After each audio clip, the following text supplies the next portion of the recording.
Once upon a time, there was a little boy called Howard who loved writing stories. Oh, this is brilliant. Young Howard wrote many stories and scripts. Mr. Quacker's was on his magic toilet. But then one day he grew up and discovered alcohol and laziness. So he put his writing in the attic and forgot about it. 20 years later, Howard found his old stories and persuaded his lifelong friend Rufus to read them. Join Rufus and Howard as they embark on a mission to read everything he wrote from the age of 5 until now in The Worst Writer in the World. Little Howard dreamed of being a writer, and so he sat and wrote every night. But everything he wrote was fucking shite, yeah. Wubba-dubba-doo, wubba-dubba-doo. Worst writer in the world, worst writer in the world, worst writer in the world, worst writer in the world. He's a stupid, suck-ass, rubbish writer.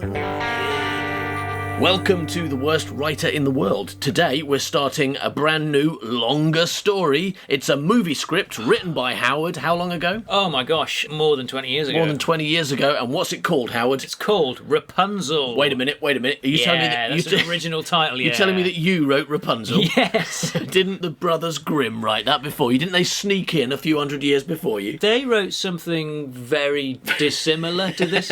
Very different. Yeah. Because you went, I'll make a film of Rapunzel, but I'll leave out most of the main story elements and characters. Well, if you've ever looked at the story of Rapunzel as well, Yeah. you'll see that it's quite short. It is quite short, yeah. And you need a bit more material for a movie, so... So you added a lot of stuff. Yeah. So what you're telling us is that your version of Rapunzel is going to be quite surprisingly different. And better. That's what I'm telling you, it's going to be better. Okay. Well, that's why we call this show The Worst Right, yeah. Writer in the World. I'm meaning to talk to you about that, actually, Yeah. but we'll talk about that later. We'll talk about that later, yeah, okay. All right, so today we're going to hear the beginning, and what is going to happen at the beginning of this story, Howard? Okay, so there's this old lady called Lady Valen, and she's dying. And she's locked away in a gigantic mansion, and she's got this amazing story that she's keeping to herself, a story that's too terrible to tell. She's got an amazing story that she's keeping to herself. Yes. I bet the Grimm Brothers want to hear that, don't they? They want to get I bet it out of her. They want to get it out of her and write it in their book, don't they? Oh my Yes. goodness. Well, but I mean, they can't just walk in. They can't just walk into some old lady's house and say, "Would you tell me your story, Lady Valen?" Mm-hmm. So how are they going to do it? Well, they're disguising themselves as priests. Disguising themselves as priests. Yes. Oh my goodness. And she's going to confess, and gonna they're going confess to to write the it all down, and then they're going to publish it. That's so wrong. Yeah, it's a little bit I mean, wrong. you know, this poor dying old lady is going to give her final confession to some priests, and they're going to publish it forever as well. And 400 years, some twit's going to turn it into a movie. Well, maybe she's a poor old lady, or maybe we get to judge her and discover she's not so nice after I all. think she's a bad old lady. She might be a bit evil, who can say? But anyway, she lives in the middle of nowhere, so they're going to spend the night at an inn. They're going to go to an inn, and are they going to meet anyone at that inn? They are. They're All going to right, okay. They're going to meet They're going to meet Mrs. Fox. Fox. Okay, so there's going to be 3 characters in this first section. There's going to be Jacob Grimm, the elder brother. There's going to be William Grimm, the younger brother. And there's going to be Mrs. Fox. Oh, so you're priests, are you? Well, I've got a story for you. I killed 3 dogs this morning. But don't tell anyone, will you? Oh, no, I won't tell you. Write that down, would you, William? We'll publish that. Then we'll call it The Story of Mrs. Fox and the 3 Dogs. All right. Okay, don't tell anyone. Oh. So, Howard, shall we start? Yes, please.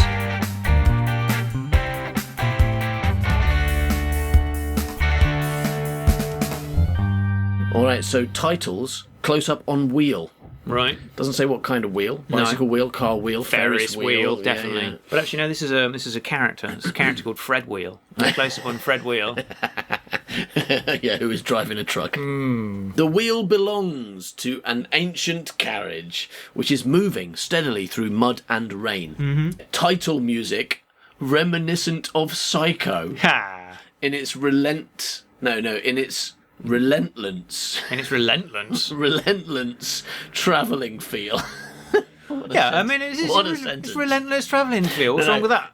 It's title music. Reminiscent of Psycho. And it's Reminiscent relentless. of Psycho in its relentless travelling feel. All right, that's what the sentence says.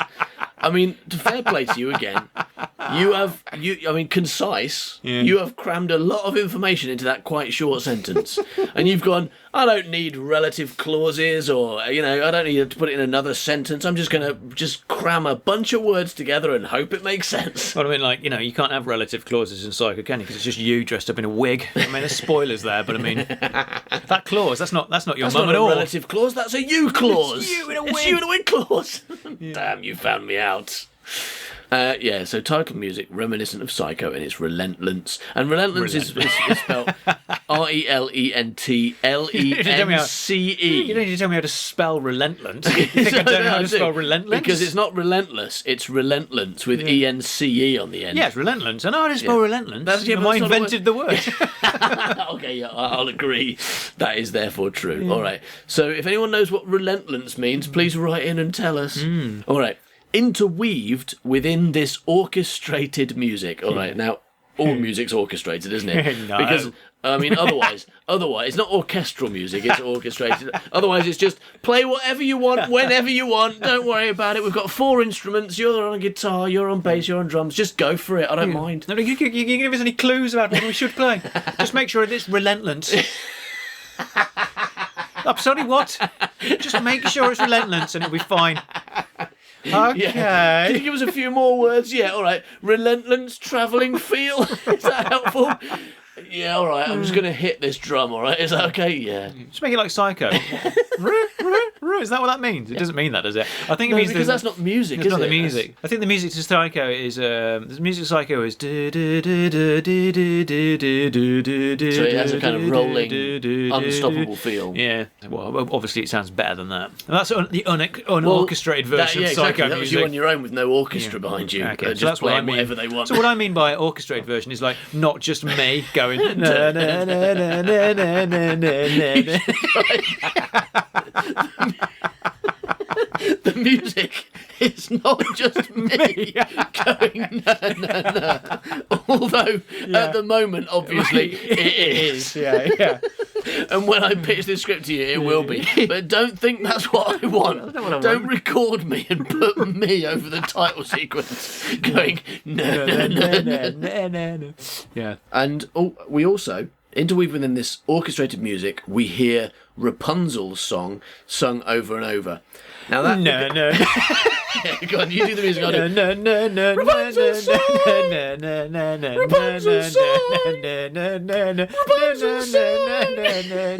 Rapunzel's song. Oh, that's pretty good. All right, so I'm just a going to really change good it start again. to our horror movie. The music is just Rufus and Howard making it up as they go. Yeah. But that sounds like either Rapunzel's song is a song, but there's nothing here, or it does just literally mean the words Rapunzel's song sung over and over, like I was doing. I think that she's like famously like up in a tower singing. I think it's the thing about Rapunzel, and that's how the prince finds her, because she's up there going Rapunzel's song.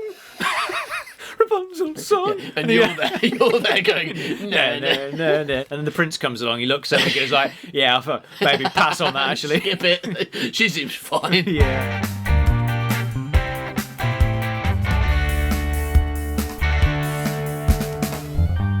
Okay, so what have we seen so far? Basically, we've seen a wheel and nothing else. Nothing else. Right? But the wheel belongs to a carriage. Question, who's in the carriage? Who's in the carriage? Good question. Well, let's find out, shall we? Yes. All right, next scene.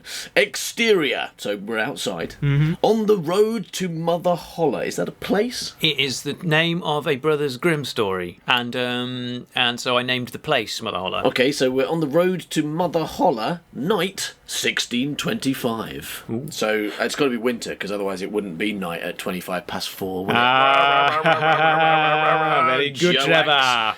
Yes, thank you. It's my first day as Tell Rubbish Old Jokes Man. I'm quite looking forward to telling rubbish old jokes. No, it's the year 1625. Okay, so let's see what my knowledge of 1625 is like, shall we? A God-forsaken night. Fred gets out his mobile phone. Hold on a second. Something's wrong here. And takes his Tesco packaged sandwich out. He has a nibble and then gets back in his car. One or two anachronisms here, Howard. No, it's a godforsaken night in some backwater dive of the fairy tale yesteryears. Yeah, okay, yeah. Fucking another Howard Long classic sentence, to be honest. There you go, production manager. If you could just dress that set for me. It's like, sometimes it's like, you so can't be bothered to try, right? It's like, I know you could do better than this if you could be bothered. Better than brilliant. You're just like, what? It's about a fairy tale, so it's like fairy tale past. You might just say, it is in fairy tale past world. All right. So through the torrential downfall. The torrential downfall. Yeah. It's a lot. The torrential downfall. No, blame my script that you can't speak. Of what though? Is it torrential downfall of yogurt? A torrential Hitler, downfall. The torrential downfall of the Nazi Party. Yeah. Society in general, or is it rain? A rickety old carriage makes its way. The driver sits atop, protected under a great hood. It's brilliant. His hood is the best thing anyone's ever seen. Sometimes people stop as he drives past and say, "Oh, fucking hell, look at that hood. I wish I had a hood like that." Well, everyone knows the best hood is Robin Hood. So he's protected by Robin Hood, who's shooting arrows at the rain. He's got Robin Hood on Get his off head. him! Robin Hood's shooting every raindrop to protect him. Well, he was that good at arrow shooting, wasn't he? He was so good at arrow shooting that he could arrow the rain off you. Yeah, famously. He did that famous thing about shooting an arrow into another arrow, and he also shot the rain off of the driver. Yeah. Right, so he sits protected under a great hood, driving the horses on with a whip. Right. The carriage passes an ominous-looking tower, which is visible only with the aid of a fork of lightning. The carriage passes a tower, which is visible only with the aid of a fork of lightning, and then a spoon of lightning, and then someone has lightning dinner. The aid of, yeah. What? The aid of, yeah. A fork of lightning illuminates a dark, ominous tower momentarily. That kind of thing. You have improved, eh? You have got better at so. writing sentences and stuff. Now you do them the right way round rather than like weirdly backwards. It's good to know. Like some people decline with age, but you are improving like whiskey or cheese. Inclining. Yeah, you're inclining with age. Yeah. You're going uphill. Yeah, exactly. I've got trees on me now. Going uphill. Yeah, everyone who climbs a hill has trees on them. I'm a hilly incline. I don't know. A tree incline. I didn't say you are a hill. I said you're going uphill. Oh, right. But you're like every person and dog that walks up a hill has trees on them. Oh, why's that dog got trees on him? Oh, because he's going uphill. When he goes downhill, they'll fall off again. I'm not saying that everyone who walks up a hill's got a tree on them. Just me. Just you, okay. Yeah. All right, fair enough. I'll give you that. You have got a tree on you after all. Yeah, I mean, that was the main reason I said it. Nothing to do with hills. It's just you do wear trees on your head. Got this tree on my head, haven't I? Okay, cut to interior carriage. Ooh. 3 young men. 2 are well dressed and similar in looks. Dark-haired and handsome. Hey! It's good that I'm playing these parts then, because I'm dark-haired and handsome. Put your wig on. Gentlemen. The 3rd is wiry-looking and less expensive. Sorry. I'll have him then. I'm a bit strapped for cash at the I'll have moment. the wiry-looking one, please. He's a bit wiry, but he'll do. He's from the pound shop, that one. How much is he? £3? What? What's going on? No, it says less expensive in his tastes. Oh, right. So it is correct. I just didn't get like, what? So what? He's eating a McDonald's and they're on fog foie gras? What's happening? Fog foie gras, yeah. They're having fog foie gras. Trevor, do you like your fog foie gras? Yes, I'm quite enjoying my fog foie gras. No, 2 are handsome gentlemen and eating foie gras, and the 3rd is wiry looking and less expensive in his taste. He has got a Happy Meal. Right. Yeah. Right. Okay. I'm really getting too old for all this. But you're my junior, William. Brilliant. You see what I've done? Exposition. Then you should really be setting me a good example. Are we nearly there yet? I haven't the faintest idea. It's a little joke there. Are we nearly there yet? Is it because he's the younger one, so he's acting like a child? Right? Yeah. It's good opening gag. I mean, I checked out the first page. Anyway, there's maybe a page and a half. So there's a really brilliant joke coming up next. You're going to love it. Okay, it's terrible. let's move on then. All right, so are we nearly there yet? I haven't the faintest idea. Wherever there may be. Somewhere, nowhere, some God-forsaken hole. Father would have palpitations. Round here, they probably think Jesus is a solid formed from cow's milk. Yeah! They probably think... Yeah! It does, I mean... Classic. Round here, they probably think Jesus is a solid formed from cow's milk.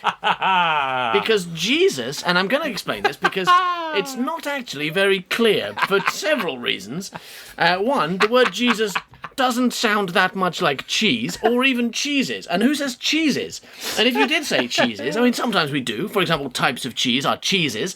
But you don't say, what did you have for lunch? I had a cheeses sandwich. No one says that, do they? Because cheese is usually an uncountable noun, older brother of mine. So to say... These are gentlemen. They don't eat cheeses sandwiches. They have, like, plates of different cheeses, don't they? Because they're gentlemen. But the problem is, then I used a singular verb, you see. I said, cheeses is a solid formed from cow's milk, rather than cheeses are several solids formed from cow's milk and then made into different types of cheese, usually based on where they come from. But he's not talking about cheeses, is he? He's talking about Jesus. So what they think around here is that Jesus was a man made of cow's milk, whereas we, rational people, know he was the Son of God. Okay, yeah, I like that joke because it's meaningless. Like, Good, isn't it? It's absolutely Really weird setting choice, up yeah. so what I'm doing here is I'm setting up these comedy characters. These are like the comedy characters, and then they go and learn about the horror. So all the horror happens in the story that they're told, and then you get to cut back to these guys going, "Ooh, Jesus," and things like that. Cut back to these guys going, ooh, Jesus. Yeah. I'm looking forward to that scene. That's going to be great. That's going to be up there with my favourite scene.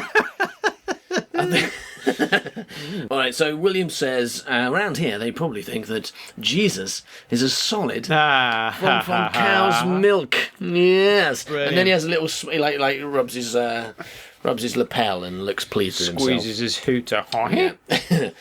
There, we just passed a sign. This is Mother Holler. Ooh. Exterior Mother Holler. The rain continues unabated. The carriage heads towards a few pinpricks of light, passing a signpost which reads, Welcome to Mother Holler. A spider's web hangs limply from the sign, barely holding out against the rain. Detail. That's what that sets a great writer apart from a rubbish one.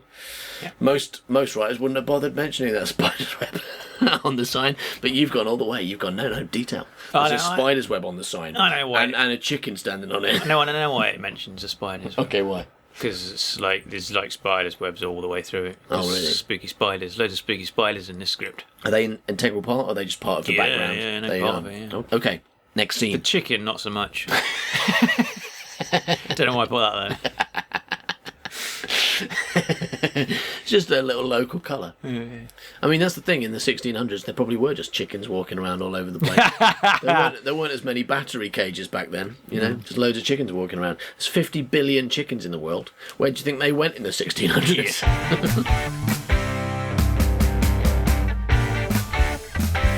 Next scene, exterior, the Seven Ravens. Seven Ravens is the name of a Brothers Grimm story. Is it? But in this, is it a pub? In this, it is a pub. Or an inn? It's the inn/pub of Mother Holler. Okay. So that's where they're going to stay, because they're just arriving in Mother Holler, right? Yes. The carriage stops outside a dilapidated tavern. A signpost with a painting of 7 very evil-looking ravens hangs from the tavern wall. They got capes on. Yeah, they've got like moustaches. They're twirling. Yeah. Nazi signiers. Yeah, absolutely. Signiers. The 3 passengers emerge into the pouring rain. There were 3 passengers. Why don't only 2 of them speak? Is the third one just like sitting there watching them, like grinning? Well, he's that wiry one, wasn't he? That's got the poor one. He was eating his Happy Meal. Okay. He had his mouth full of chips, didn't he? Okay. Yeah. He's not going to speak on this page either, because he's not the driver, right? Because the driver was on top. He's their scribe. He's not allowed to speak. He's just a guy that takes notes for them. He's like they're gentlemen, and he's just scum. I mean, it seems unusual that you get a poor person. I think poor people could write, could they? So you got these gentlemen who can write, and they go to this guy, just write this down, would you? And he's like, I don't know how to write. I'm just drawing penises. Yeah. There we go. Just scribbling. Read that back to us, would you, scribe person? It says penis, penis, scribble penis. Squirty penis, big penis, drippy penis, veiny penis. Is that what we said? I think it must be. He wrote it down. It seems like we've been saying that a lot recently. And that's why if you ever buy a copy of Grimm's Fairy Tales, it's just like page after page of penises. Yeah. The three passengers emerge into the pouring rain. William notices the sign. Good Lord, he says. The driver throws their baggage down from the carriage roof into the wet mud. Heads. Onto their heads. They die. Right, the driver. I'll be riding through again midday on Wednesday. You can flag me down then if you're still around. With that, he whips his horses. Whips them. He whips his horses into motion and is quickly gone. I'd like to see that. I've never seen anyone whip a horse. Sounds good. Right? He's sounds got like whips attached to his feet, is what he's saying. Okay. He kick whips them. That sounds good. He's using his hands to, fashion, to whittle something. Yeah. He's whittling something. Just making myself a pipe. Kick whip! Kick whip! The elder gent grabs a suitcase and heads inside. William grabs a case too. And the third man tackles the rest. Jumps on them and starts trying to get a football from them. What are you doing, scribe? What are you doing? No, just carry them. Don't play football with them. They're suitcases, not people. Okay, we'll leave you to it then. Next scene. Interior, the Seven Ravens. A fire burns in the hearth, warming the establishment. That is how fires work. There is air here. The fire is working because of air. That's true. You just need oxygen, doesn't it? Hello. An elderly woman emerges from behind the bar, right? So I hope she's like crouching down, yeah. And then she just kind of rises really slowly, smiling, and then says hello, like that. I hope that's what happens. Does that happen? I don't know. She's squatting down. Definitely. She's squatting down and hiding, and then she goes up, slowly up, and then goes, hello. Yeah. Would you like some meat? Is that what happens, right? Is that what happens? Definitely. Okay, let's find out. The woman is squatting behind the bar and rises slowly and then says, hello, would you like some meat? Good joke. An elderly woman emerges from behind the bar. The black hair piled upon her head seems a little out of place. Basically, she's got a pile of hair on her head, right? And that seems a little out of place because who does that? Like, excuse me, old lady, I can't help but notice that you have a pile of hair on your head. Why? Yes, that's out of place. That should be on your knee. That's where most people have hair. That should be in your bin, right? That's the only place for a load of hair, because you've cut it off. Fair enough, you wanted a haircut. But then she's gone to the hairdresser and she's gone, no, can I keep the hair? I'd like to pile it on my head. Worth money, innit? So brilliant. So the black hair piled upon her head seems a little out of place. And the fact that you're saying it seems out of place as well, it's like it wouldn't seem out of place if it was hair, unless she had it cut off and then piled it on her head. Yeah. Right? So is that actually what happened? Yeah, because it's not hair. It's not hair. What is it? Are we going to find out later? Yeah. Is it Rapunzel's hair? Is that what it is? Is she been? It's Rapunzel. It is Rapunzel sitting on her head. She's got Rapunzel on her head. Yeah, because in this story, Rapunzel was really, really tiny. Yeah. And the tower she's in is this woman's head. It's Rathumzel. Yeah. And she's on this woman's head. She can't get down. It's too tall for her. That woman is called Mrs. Tower. Yeah, okay, brilliant. And then she lets down her hair, and the prince is all like, no, it's fine, I can just get you. I'm as tall as this woman. I don't need to climb up your hair. I don't think I can. I don't want to marry you, though. You're a bit small. Yeah, you're tiny. I don't see how it would work in the bedroom. I don't see much future for us. Hello, we're the priests, I know. Priests? The woman eyes their wiry companion. She fancies him. She wants to go on him. I'm their wiry companion. I like the look of your wiry companion. Could I borrow him for half an hour? I was only expecting the two of you. Yes, this is our scribe, Mr. Fitch. Will it be a... No problem. There is no other guests. Oh, the hotel is empty. Aha, yes, well, I'm Jacob. At last he has a name. Ah. And this is my brother William. Good evening to you both. You may address me as Mrs. Fox. Messrs, yes. Messrs. Fox. Yeah, that's my name. My first name is Messrs. Yes. No, she's a law firm. yeah, she is a law firm. She's got 3 lawyers in her. Jacob smiles and bows a little. Mrs. Fox, he says. And this here is Mr. Fox. On cue, her hair seems to move and sprout wings. Mm-hmm. Now that's unexpected. You know, I thought it was weird when she had that hair piled on her head. Yeah. That was weird. But the last thing I was expecting it to do was sprout wings. You know, to be fair to you. Her head's about to take off. Does seem to be what's about to happen, yeah. But no, a raven which was nesting on her head, or nestling, flaps lazily down from her hair and sits instead on Mrs. Fox's out-held arm. No relation, purely coincidence. Pretty good joke, actually. good Yeah, one, yeah. yeah. It's just that coincidentally, my raven's called Mr. Fox, but we're not married. Yeah. But unfortunately, she ruins it because she cackles with laughter at her hilarious joke. As the next day, she's like, oh look, oh me, oh. I don't know how she'd laugh. I don't know. How does a West Country old Like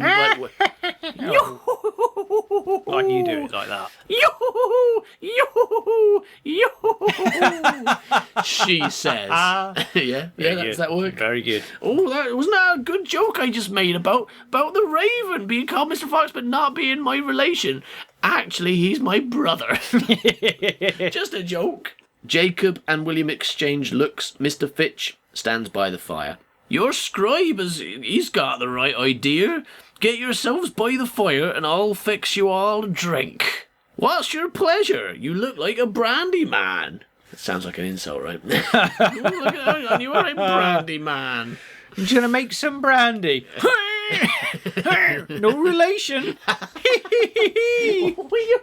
It's my piss. I'm not related to my piss, am I? Well, that's a good question, I suppose. No, I don't suppose you are. I mean, I swear you're wrong. I am. It's my piss is my brother. I think we're going to stay at a different hotel. This one seems a little. Around these parts for 1,000 miles. Going to sleep under a tree somewhere or something. Anything but stay here. Oh, Mr. Tree. Yeah, no relation. My cousin. He's my cousin. No relation. Oh, he's my brother. We're married to him. He's my ex-husband. So this woman's character, right, Yeah. is everything she mentions. Afterwards, she says, no relation. Even if she doesn't Yeah. call it Mr. Fox or anything, she just, I'll just get you a stool. No relation. Yoo-hoo-hoo-hoo-hoo. Actually, and then it always turns out it is. Actually, it's my nephew. Yeah. All right. Peter Stool. You look like a brandy man. Yes, 3 brandies. That would be... He's a real proper brandy man, isn't he? Yeah, she's just got him begged. 3 brandies for me. What about you, William? I'll have 3 water, brandies. please. Mrs. Fox stares at Jacob. He stares back. 4 brandies. Okay. Yes, and that, of course, means all for him. She's just trying to upsell him. She's just going, only 3, sir? Are you sure you wouldn't like 4? Maybe a bottle of brandy. 4 then. Any advances on 4? 5, yes. Just choose a number, 50. Yeah, 50 brandies for me, all in separate glasses, please. Hey, you know what? Yes. Although unfortunately this film has never been made and won't be now because Terry Gilliam ripped it off. Yeah, bastard. Did have a read-through once. Oh, really? Yeah. Wow, by whom? And Was I there? Doing it all? No. Are you talking about now? No. When you say I had a read through once, do you mean that one that started about an hour ago? No, Okay. this is a real one with like a. There was no one. I mean, there's only one person. There was only one person. There's only one person there, it was me, yeah. Yeah, Okay, you I do. remember that just now, yeah. Yeah. It stopped about a minute ago, yeah. I remember that. So a bit of information for you there. Thanks for telling me, yeah. I mean, we only got to page 3, but don't worry about it. That's still a read through, isn't it? Maybe not through, just a bit of a read. No, tell us about the read through. I'm really interested. We just did. What? Okay, well, Mrs. Fox fetches down a huge bottle of brandy and sets about locating some clean mugs. What are you doing, Mrs. Fox? Oh, I'm just going on a treasure hunt. I've got a map. Apparently, X marks the clean mugs. Jacob and William join Fitch over by the fire. William looks accusingly at Jacob. They ignore Fitch. Come on, then. Ah, yes, well, I had to tell a few lies to get this interview. Such as? Well, Father received a correspondence from a Mr. Grieg concerning one Lady Valen from Mother Holler, who wished to confess her sins. He wanted no part of it, said he'd never ventured into such a heathen land. So you pretended to be him? Exactly. If Father finds out, he won't. Mrs. Fox joins them, carrying a tray with mugs and the bottle of brandy. What be you talking about then? Not quite, but she I hope does you go. not be saying that you not be preached. That you bain't be the people you say you were. I hope you won't be saying that you bain't be the people you say you said you were. No, we're not saying that. No. Definitely not saying that. I don't even know what that means. No, what she actually says is, here we go. Mrs. Fox pours them all out generous measures. I'm surprised she's agreed to see you. She hasn't had a visitor in years. Jacob can be very persuasive. As a matter of fact, she contacted us. I can't imagine what for. To confess her sins. Mrs. Fox looks at him for a time, and then begins to laugh uncontrollably. Yoo-hoo-hoo-hoo! Yoo-hoo-hoo-hoo! Why? She's beyond forgiveness. She's Satan himself. Good line. Let me just check your pronouns there. So she is Satan himself. Are you sure you've thought this through, Mrs. Fox? Or don't bain't you be criticising me, young man? Oh, you know what a woman is? She's got a flappy little ding-dong between her legs and, like, she walks around, like, spreading her legs and, smoking a pipe. No, she's beyond forgiveness. She's Satan himself. Or possibly herself. Oh, good. He's Satan herself. Just covering all bases. Yeah. All pronoun bases covered. Okay, I think I've got the pronouns done. Now it's your line, William. Oh, good. Maybe it's like I'm being especially right on and having the first kind of transgender. I don't think you know what transgender is. Transgender doesn't just mean like randomly mixing up pronouns as you feel like it. It's like, oh, you're transgender, are you? Well, I hope he, her, happy about that. Yeah. That's not how it works. Yeah. Well, maybe was it Lady Valen? Maybe Lady Valen's confused about her sexuality. Yeah. His sexuality. His sexuality. His sexuality. Ham sexuality. Confused about ham sexuality. I'm quite confused about ham sexuality.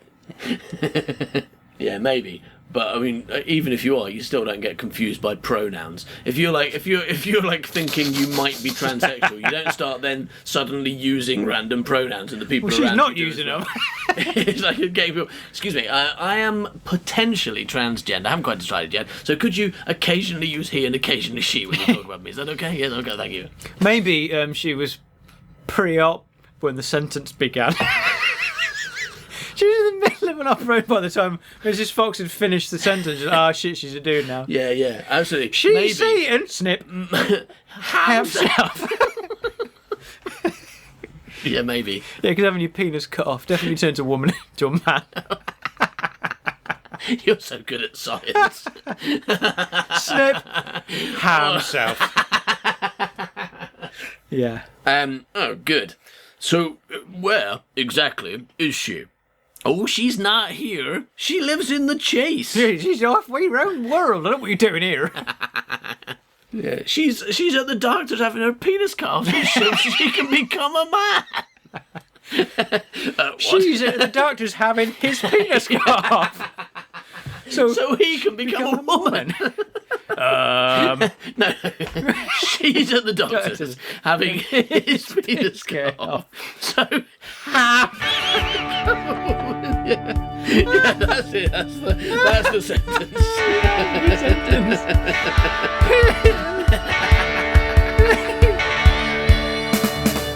What is Lady Vallen's secret?